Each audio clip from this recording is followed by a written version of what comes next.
Muy bien, muchachos, gracias por reconectarse. Vamos a continuar.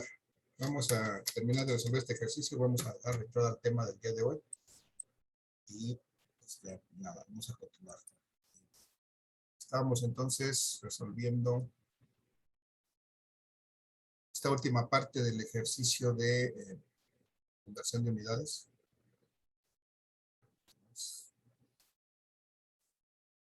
De presentación. Esta no es...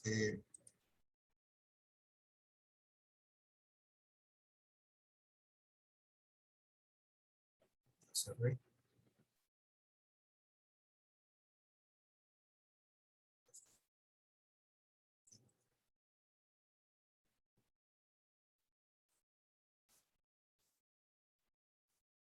Ahora sí.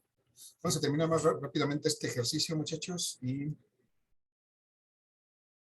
para que no se quede ahí inconcluso. Entonces teníamos que estábamos convirtiendo esta velocidad de 1675.52 a metros por segundo.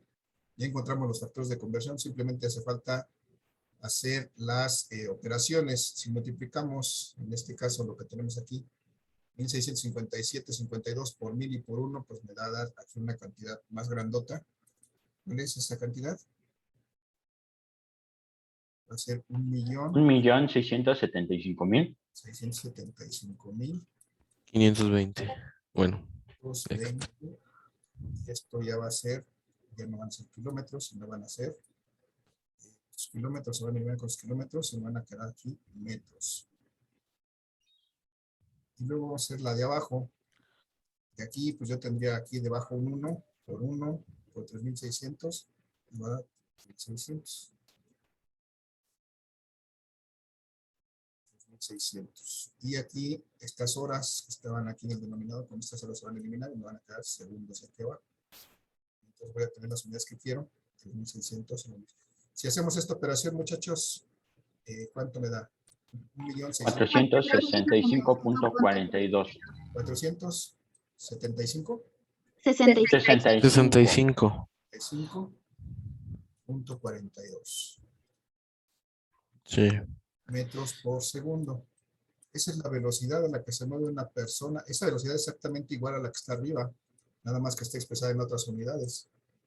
Pero esta a lo mejor me da una idea más clara de qué tan rápido se mueve.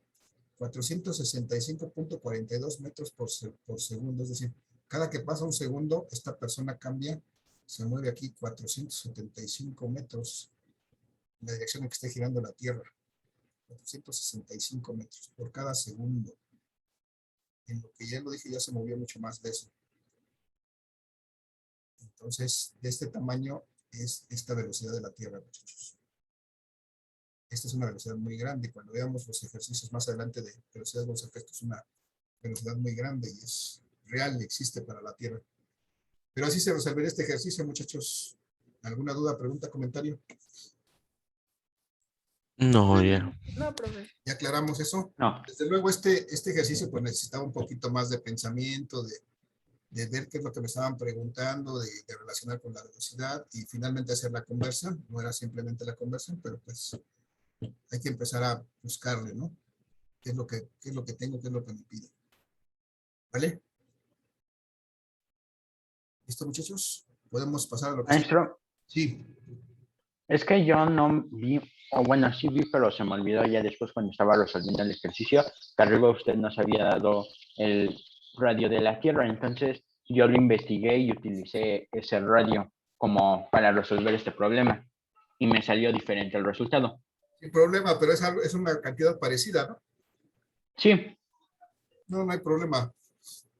No hay problema. Lo importante es que hayas hecho el proceso de la conversión y eso, si llegas a un resultado diferente pero similar, o sea, a lo mejor encontraste no 4021, sino encontraste 4025, 4028, no sé. A lo mejor llegaste a 470 o 450. 463. 63, pues realmente no hay problema, es la misma cantidad, pues no hay mucha diferencia. Ok, maestro, gracias. Eso es correcto, eso es lo importante. Déjenme ver qué dicen en el chat. También yo lo dividí por T. Pues hay que revisarlo, si no te salió igual el kilómetros por hora hay que revisarlo. Alguien dice que lo dividió por T, no sé por qué. Pero bueno, muchachos, aquí está el proceso, chequen lo que hicieron, si lo hicieron y lo corrigen, pues háganlo y lo vuelven a mandar, aunque les diga que ya está fuera de tiempo, no hay problema. Lo importante es que lo hagan bien y lo entiendan, eso es lo importante. No tanto que lo entreguen en tiempo y forma, sino que además de entregarlo, pues que se entregue bien y que lo hayan entendido. Eso es lo importante. Vale, entonces, si tienen que corregirlo, corríjanlo y vuélvanlo a mandar sin problema. Cancelen su entrega y vuélvanlo a mandar. Y no hay problema por el retraso. Vale, muchachos, entonces... Profesor, a mí me salió 472. 72 es una cantidad muy cercana, no hay problema con el valor. Eso es cuestiones de precisión. Pero si Gracias. no hay problema. ¿Vale? Ya voy a dejar de compartir esto, muchachos. Vamos rápidamente a ver algo que me preguntaban también hace un momento. ¿Qué es ClassDojo, muchachos? ClassDojo es una aplicación pues que me sirve para varias cosas, sobre todo para mantener la comunicación con ustedes, pero que básicamente lo utilizamos en esta clase nada más para ir alimentando la historia de la clase, poniendo por ahí algunas cositas, algunas actividades que no hemos puesto ninguna actividad todavía. Y básicamente lo utilizamos para registrar las participaciones de ustedes en estas clases, en estas sesiones. Entonces, precisamente para que ustedes puedan ir haciendo el seguimiento de sus participaciones, ir viendo que se registren adecuadamente, ir llevando su récord de estas participaciones, es que está ClassDojo. Entonces aquí es donde registramos sus participaciones. En este momento vamos a registrar las participaciones de los compañeros que estuvieron ayudándome a resolver estos ejercicios. Me van a decir su nombre y su apellido. Nombre y apellido. Nombre. Raúl Castillo. Raúl. Ok, Raúl, le ponemos su participación en la clase. Ahí está una más. ¿Qué más? Escorcia, profe. ¿Bien? Matt Escorcia. Matt Escorcia, ok, Matt. ¿Quién más? Sara Cervantes. Nombre, Se encimaron un poquito otra vez. Sara Cervantes. Sara. Sara. ¿Quién más? Valeria Fernández. Valeria. ¿Ok? ¿Quién más? Sama Es- Citlali. no. Sam. ¿Qué? Sama Citlali. Sama Citlali, ok. Rodrigo, ¿también me dijiste por ahí? Sí, Rodrigo. Ajá. ¿Alguien más? Amador. Tu nombre es Amador, son sus apellidos, ¿no? Amador Lezama son tus apellidos. Sí. ¿Y cuál es tu nombre? Andrea Fernanda. ¿Por qué se registró así? Bueno, ya lo checamos después. Está bien. ¿Alguien más, muchachos? ¿Alguien me faltó? ¿Que haya estado participando ahorita? Yo, maestro, pero es que no me he metido a ClassDojo. Ah, no, pero yo ya te di de alta aquí. Tú eres Cielo, ¿no? ¿Sí? Ya me di de alta. Aquí estás dada de alta. Lo que tú no puedes es todavía verlo, pero sí estás aquí registrado. Yo ya te registré. Entonces, Disculpe, para que profesor, puedas ver- yo tampoco para que me he puedas ver esto, registrado. lo tienes que registrar. Eso es lo único que pasa. Pero ¿Y cómo me puedo registrar? dame oportunidad que te regenere el código. Envío el fin de semana. Muchas gracias, maestro. Vale, gracias. Entonces vamos a continuar, muchachos. Así vamos. Voy a dejar de compartir esto. Vamos a retomar el tema del día de hoy. Para empezar a avanzar. Y el día de hoy vamos a empezar a hablar de la medición. Ya les envié por ahí un poco de material en relación a la medición, al menos unas láminas y algún par de videos, me parece. Y de eso vamos a hablar el día de hoy. De medición y errores en la medición. Este es nuestro tema del día de hoy.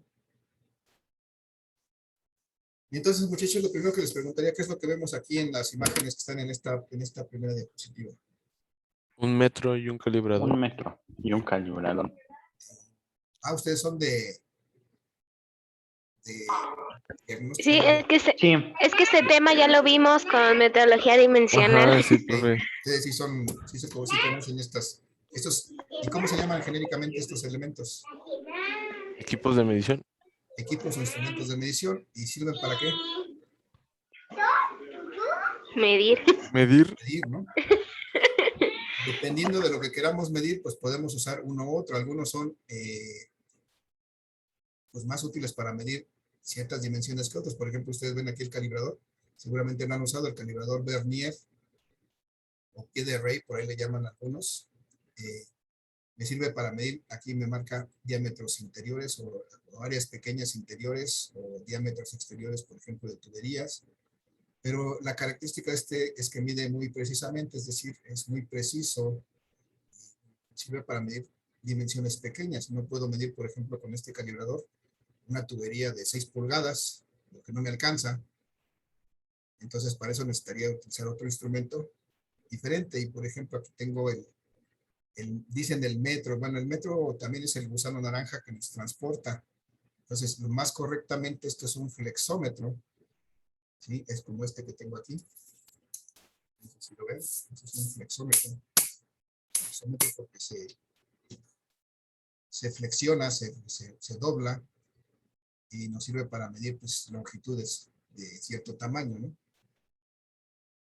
Pero bueno, aquí lo que nos interesa el día de hoy, muchachos, ustedes ya vieron para qué se usan estos, saben cómo se usan, saben para qué se usan, pero lo que nos interesa ahorita en la física es determinar que, pues cuando medimos siempre cometemos errores. Y bueno, vamos a llegar ahí vamos a lo que sigue. Muchachos, bueno, si hay alguna duda, pregunta o comentario, por favor, activen su micrófono y me avisan. Vamos a ver qué es esto de medir para la física, qué significa medir. Y aquí me dice, en este caso la lámina me dice que medir se trata de asociar un número a una cantidad física. Eso es medir. Cuando yo mido algo, pues le asocio un número a una cantidad física. Si es masa, si es una longitud, si es un volumen, un área, le asocio un número a esa cantidad física y entonces ya la estoy midiendo. Otra forma de expresar el concepto de medir se trata de comparar una cantidad física con otra de la misma especie que se adopta como unidad o patrón, unidad de medida o patrón de medida. Esto es, muchachos, ahí en el pasado, cuando no había todavía un sistema de unidades bien hecho como tenemos actualmente, había necesidades de cualquier manera de medir las cosas. Y eso está simbolizado en este egipcio que está aquí, debe ser un egipcio, al menos lo parece, porque desde esa antigüedad, incluso antes de ellos, había la necesidad de medir las cosas, y entonces pues tuvieron que adoptar ciertos patrones, ciertas cosas que les permitieran medir, ¿no? Yo les pregunto, pues, por ejemplo, ¿qué pasa si fueron a una tienda y van a comprar una tela o un algo, una servilleta, un pedazo de tela, pues, y no tienen a la mano una cinta métrica para medir? ¿Cómo qué hacen para determinar de qué tamaño es eso?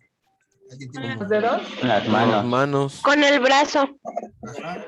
Pueden usar el brazo, efectivamente, pueden usar los dedos o pueden usar la mano como cuartas.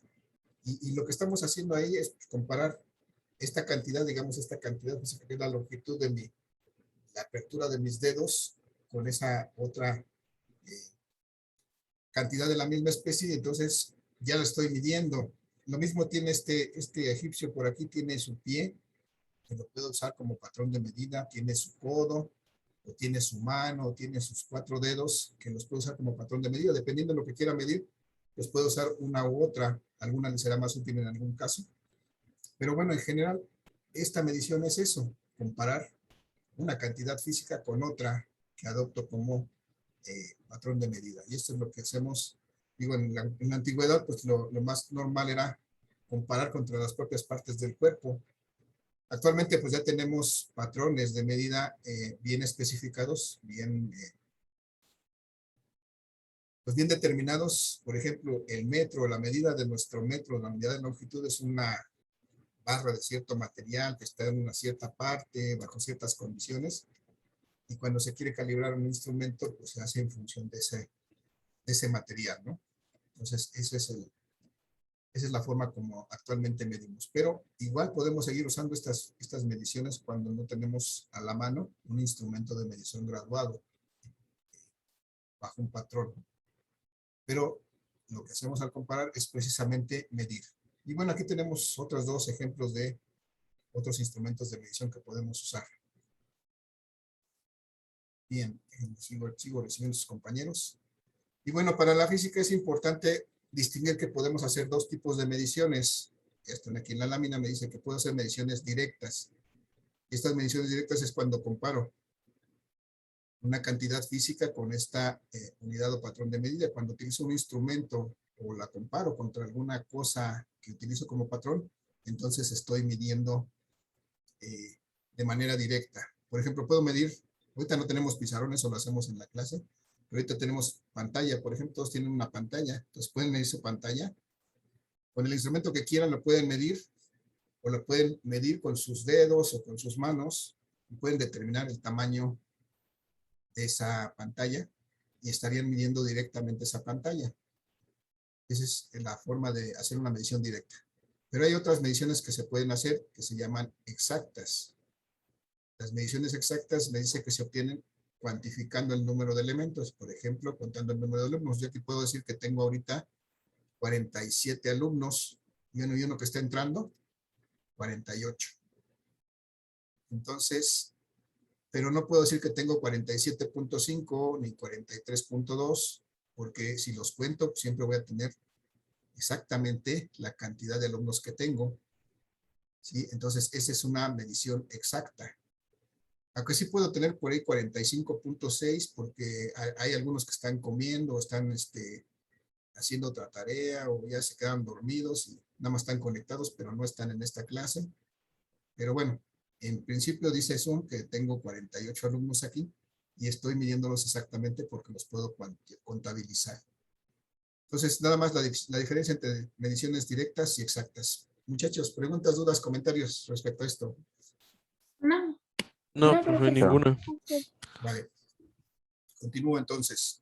Mi siguiente punto se refiere a que cuando yo utilizo cualquier instrumento de medición, aquí hay algunos representados, y cuando utilizo para medir esos instrumentos de medición, para comparar con otras cantidades físicas, siempre, invariablemente, de la precisión del instrumento, de qué tan bueno sea manejando o no, siempre voy a cometer errores. Entonces, es importante saber que siempre va a haber errores en las medidas. Y estos errores siempre existen. Lo único que nos interesa es determinar de dónde provienen, cuál es su naturaleza y cuál es el tamaño, cuál es la magnitud de esos errores. Si podemos saber eso, podemos obtener buenos resultados, aunque siempre va a haber error en una medición. ¿Y qué es un error? Pues es simplemente una diferencia entre un valor que obtenemos y un valor verdadero, que es lo que tiene ese objeto que estamos midiendo. Cualquiera que sea la característica física o propiedad que estemos midiendo, si hay un valor que obtenemos y hay un valor verdadero, entonces hay una diferencia entre esas dos cosas, entonces hay un error. Pero les digo que siempre existen errores en las medidas.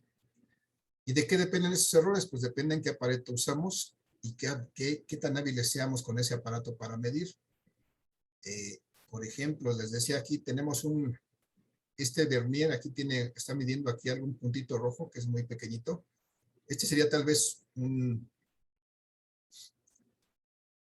instrumento ideal para medir algo así tan pequeño como este punto rojo. Si lo quisiéramos medir con un flexómetro como este, con el que está midiendo la llanta, perdón, el rin de una llanta, pues sería más difícil y cometeríamos más error para medir con este instrumento. Entonces, pues depende de cómo usemos el instrumento o qué instrumento usemos, podemos cometer más o menos error.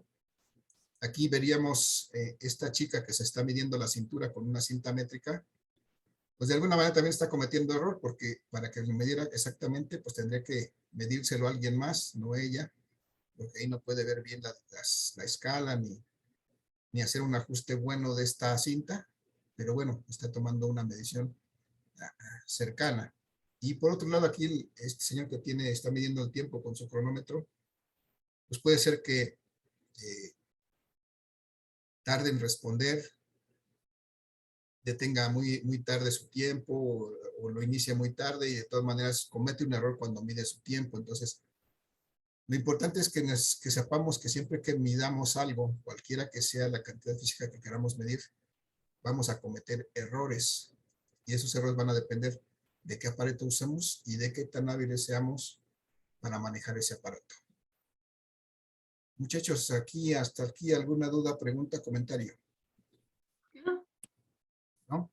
No, profe. Vale, gracias. No.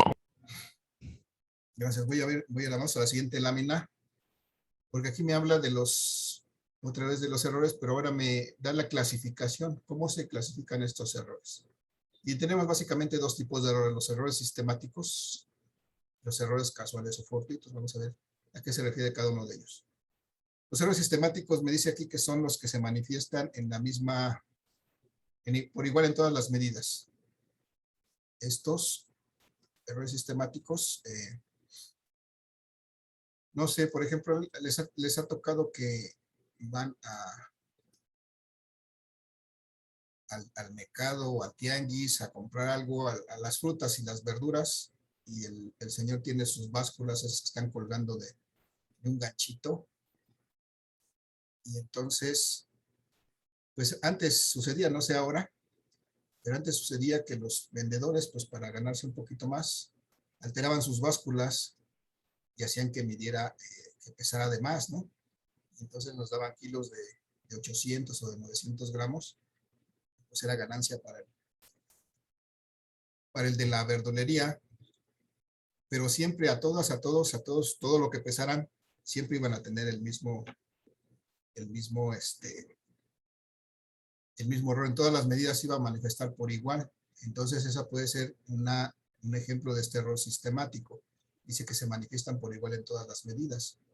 Esto sería equivalente a un desajuste del instrumento. Puede ser causado o puede ser, pues, cuestión del propio instrumento, pero también no sé si han oído por ahí un mito de que en algunas gasolinerías venden litros de 800 o de 900 mililitros, ¿verdad?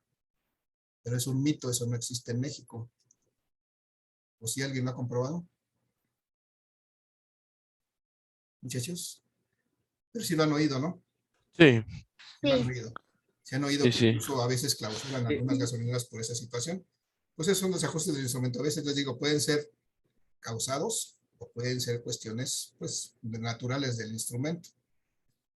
Una regla mal fabricada, como esta que está aquí, o ya muy utilizada, pues puede ser que se empiecen a borrar las divisiones, las rayitas, y al final no podamos leer adecuadamente, y entonces pues siempre vamos a leer algo, vamos a hacer una lectura mala de ese instrumento, y esa es otra causa de un error sistemático. Esas sería entonces, se deben principalmente a los instrumentos, los errores sistemáticos, pero además tenemos errores casuales o fortuitos, y en este caso estos errores pueden ser en los dos sentidos, se puede medir de más o se puede medir de menos. No es una regla que siempre sea de más o que siempre sea de menos, pueden ser las dos cosas. Y en estos errores casuales o fortuitos podemos distinguir principalmente tres. Unos que se llaman personales, o sea, que cometen las personas cuando miden. Pueden confundir valores o graduaciones. Ustedes, muchachos, están en física, en el tercer semestre, utilizan algo como esto que estoy aquí mostrando, ¿sí lo ven? ¿Qué es esto? Un escalímetro. Sí. Es un escalímetro. Este es un mini, ¿no? Pero ustedes tienen uno más grande. Ujú. Pero si ustedes aquí agarran este escalímetro y no se fijan en la escala, pues van a cometer un error cuando midan. Entonces, ese puede ser un error personal, confundir valores o graduaciones. Un error de paralaje es que ustedes no vean exactamente, no se coloquen frente al instrumento, sino que se coloquen alejados o angulados con él, y entonces ese es un error de paralaje. Y desde luego, si no sabemos manejar el instrumento, pues no vamos a tener habilidad, y eso también será un error personal que podemos cometer al medir. Hay también errores instrumentales que pueden ser casuales o fortuitos, cuando el instrumento no es preciso, en cuestión de su fabricación, o cuando el instrumento está desajustado. que también puede ser una cuestión natural de uso o de maltrato del instrumento. Y finalmente, incluso tenemos errores circunstanciales, es decir, hasta las condiciones del clima favorecen o causan que haya errores en las mediciones. Si hay demasiado frío, si hay demasiado calor, si hay demasiada humedad, si está lloviendo, todo eso afecta a una medición. Entonces, pues lo que hay que tomar conciencia es de que no podemos evitar que existan errores. Lo que podemos hacer es conocer de dónde provienen y ver de qué tamaño son. Eso es lo importante, al menos para la física, determinar qué tan grande es un error cuando hacemos una medición. Y por eso vamos a pasar a lo siguiente. Muchachos, antes de pasar a lo siguiente, díganme si tienen alguna duda, alguna pregunta con respecto a esta. No, profe. Vamos bien. Entonces, cualquier medición va a tener un error, no va a ser precisa. Así es. Cualquiera que realicemos siempre va a tener un error. A veces si realizamos una sola, pues no vamos a poder saber de qué tamaño es. Generalmente lo que se hace cuando queremos determinar una medición más probable o un valor más exacto de la medición, tenemos que hacer muchas mediciones. Medir la misma cosa varias veces. Solamente cuando lo hemos comprobado varias veces podemos tener una cierta seguridad. Pero ahorita vamos a hacer un ejercicio, vamos a ver un poquito de cómo es que podemos determinar de qué tamaño son esos errores, que es precisamente el interés de esta clase. Y bueno, para eso vamos a llegar a vamos a revisar esta lámina en donde se clasifican los tipos de errores que podemos encontrar, más bien que podemos determinar para una cierta medición. Y por principio de cuentas vamos a definir un error absoluto, que es esto que está simbolizado en el centro. Y un error absoluto de una medición dice que se obtiene cuando restamos el valor de la medida, o sea, lo que medimos, se lo restamos a la media aritmética de esas medidas, de esas mediciones. Aquí ya viene una palabra medio bombante, pero luego da miedo. Media aritmética. ¿Alguien sabe qué es la media aritmética, muchachos? Sus cursos de matemáticas, ¿qué es la media aritmética? ¿Alguien la ha escuchado nombrar? ¿Alguien se la han presentado? ¿No? ¿A qué le suena? ¿Con qué se come? Es la media. ¿Ah? Ay, no me acuerdo. ¿Es el promedio? Y bien, es el promedio, exactamente, así es como más lo conocemos, ¿no? Como el promedio. Y todo el tiempo lo estamos usando porque eso es algo que es común, ¿no? Sobre todo al final del semestre, ¿no? Saqué 5 en el primero, 6 en el segundo, ¿cuánto me falta? ¿Cuánto necesito para sacar un promedio de 6? ¿No? Y hacemos nuestras predicciones y pues necesito 5 en el primero, 6 en el segundo, me tengo que sacar 7 en el tercero para sumar 18 y promediar 6. Y siempre lo estamos usando. Nada más que cuando me dicen media aritmética, pues me espantan y ya no supe qué es eso, ¿no? Simplemente es el promedio, muchachos. O sea que si tomo muchas mediciones y las promedio, eso va a ser la media aritmética de esa medición.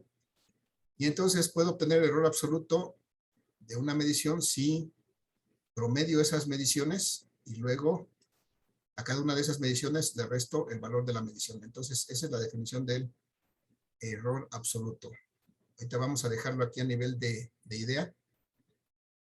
Vamos a escribir cómo vamos a determinar el error absoluto de una medición.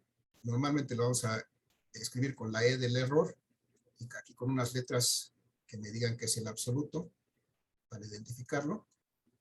Y la forma de calcularlo es restando la media aritmética, o sea, el promedio de las mediciones, restándole la cantidad que yo medí. ¿Y cuál es la característica de este error? Pues este error puede ser positivo o negativo, es decir, puedo medir de más o de menos. La característica es que puede ser positivo o negativo. Eso vamos a ponerlo aquí, positivo o negativo. Esto tenemos que recordarlo, que este error puede ser positivo o negativo. Y además que tiene unidades, y las unidades que tenga pues son las mismas que las que medimos. Bien, hasta aquí nos quedamos ahorita con el error absoluto. Después, una vez que hemos calculado un error absoluto, en la medición podemos calcular un error relativo. Y este error relativo dice que lo obtenemos cuando dividimos este error absoluto que acabamos de calcular, que fue el primero que determinamos, y lo dividimos otra vez entre la media aritmética, es decir, entre el promedio, y entonces vamos a obtener el error relativo. Aquí está la expresión. El error relativo lo multiplicamos, perdón, lo obtenemos si dividimos el error absoluto que calculamos antes entre la media o el promedio. Muchachos, ¿qué significan estas rayitas paralelas que están junto a el error absoluto? ¿Alguien sabe? ¿Alguien se acuerda de su curso de matemáticas? Ese era para convertir los valores a positivo, ¿no, maestro? Para convertir los valores a positivo. Bueno, esas rayitas se llaman valor absoluto. Cuando yo pongo dos rayitas paralelas alrededor de una cantidad o de una variable, quiere decir que lo voy a tomar es el valor absoluto de esa cantidad. Y el valor absoluto quiere decir precisamente eso, que cuando la cantidad sea negativa, voy a obviar el signo, no le voy a hacer caso al signo, simplemente le voy a tomar el número y el signo desaparece, es decir, como que cancela el signo negativo. Eso es lo que hace estas barritas. Elimina los negativos y vuelve toda cantidad, la vuelve positiva. Y entonces es importante recordar cómo voy a calcular el error relativo. Voy a simbolizar así. RL como relativo, y va a ser igual a dividir el valor absoluto del error absoluto, que es el que calculé primero, entre el promedio de las mediciones. Y la característica de esto es que esto no tiene unidades, porque yo estoy haciendo una relación entre dos cantidades que no tienen las mismas unidades, y cuando hago esa relación, esa división, pues estas unidades se pierden, más bien se reducen. Esta es una característica de este error relativo, no tiene unidades. Pero también, si se dan cuenta, muchachos, siempre va a ser positivo. Porque cuando yo cancelo el negativo con este signo, con estos valores absolutos, nunca voy a tener un signo negativo en este resultado. Bien, hasta ahí me quedo con la segunda ecuación para calcular el error relativo. Y finalmente, muchachos, una vez que calculo un error relativo, puedo calcular un error porcentual. Un error porcentual simplemente lo obtengo multiplicando por 100 este error relativo que calculé antes. Es decir, un error porcentual es multiplicar por 100 lo que obtenga en el error relativo y lo voy a expresar en porcentaje. Entonces, pues ese es más simple. El error porcentual, que voy a simbolizar así como una EP, va a ser igual a el error relativo que calculé antes y multiplicado por 100.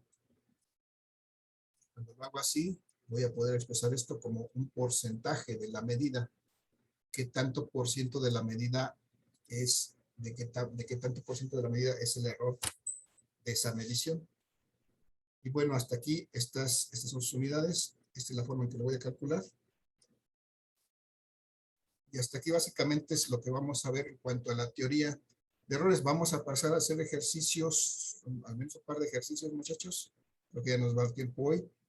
Pero el día de mañana vamos a hacer un par de ejercicios. Aquí puse una credencial. Este es un señor, vamos a ponerle como le ponen en las notas rojas, Alejandro N. No sabemos quién es. Pero es una credencial, lo importante es que es una credencial. Muchachos, el día de mañana para la clase les voy a pedir que tengan a la mano una credencial, su credencial de la escuela puede ser, yo tengo aquí mi credencial del metro, mi credencial de la escuela, mi tarjeta de movilidad integrada, todas son exactamente iguales, el mismo tamaño. Entonces el día de mañana vamos a hacer un ejercicio midiéndolas y calculando los errores cuando medimos estas tarjetas. Entonces les voy a pedir que el día de mañana todos tengamos a la mano esto y desde luego un instrumento para medir. Yo tengo mi escalímetro y tengo mi flexómetro. Y ustedes también por ahí acérquense algo para que puedan medir el día de mañana, para que hagamos este ejercicio. Y ahí vamos a poner en práctica esto que acabamos de revisar aquí, el cálculo de errores. Nos queda solamente 2 minutos de esta sesión, muchachos. ¿Alguna duda, alguna pregunta, algún comentario? No, maestro. No, maestro. No, maestro. No. Vale, entonces el día de mañana hacemos un par de ejercicios de estos errores y vemos, muchachos, vamos a empezar ya a marcar el trabajo de la práctica, de la parte del laboratorio.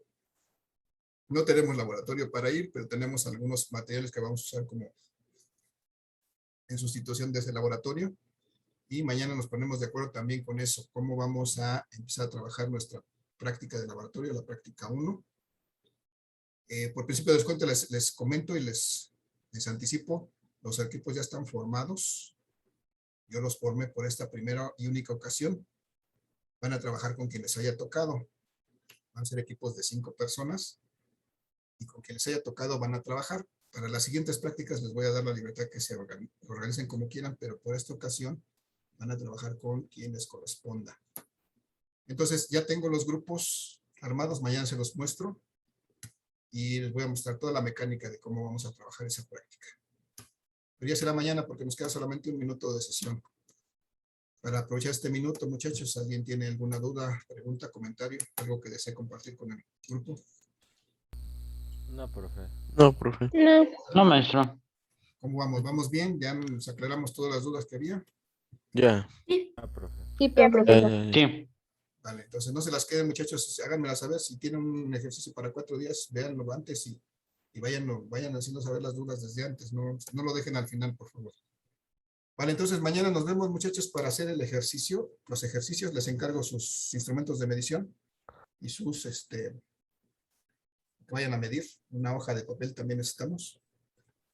Y bueno, nos vemos mañana, muchachos. Antes de que nos vayamos, por favor, déjenme ahí. Sí, sí. Bueno, déjenme ahí sus participaciones. Si alguien participó en esta segunda parte, déjenme en el chat su nombre y su apellido. Escríbanme en el chat su nombre y su apellido para que registre su participación de esta segunda parte. Bien, muchachos, nos quedan ya unos segunditos. Nos vemos el día de mañana. Que tengan excelente tarde. Cuídense mucho. Igualmente, profe. Hasta luego, Gracias, profe. profe, cuídese. Hasta mañana. Hasta luego, Hasta profesor. luego, maestro. Profe. Gracias. Hasta luego.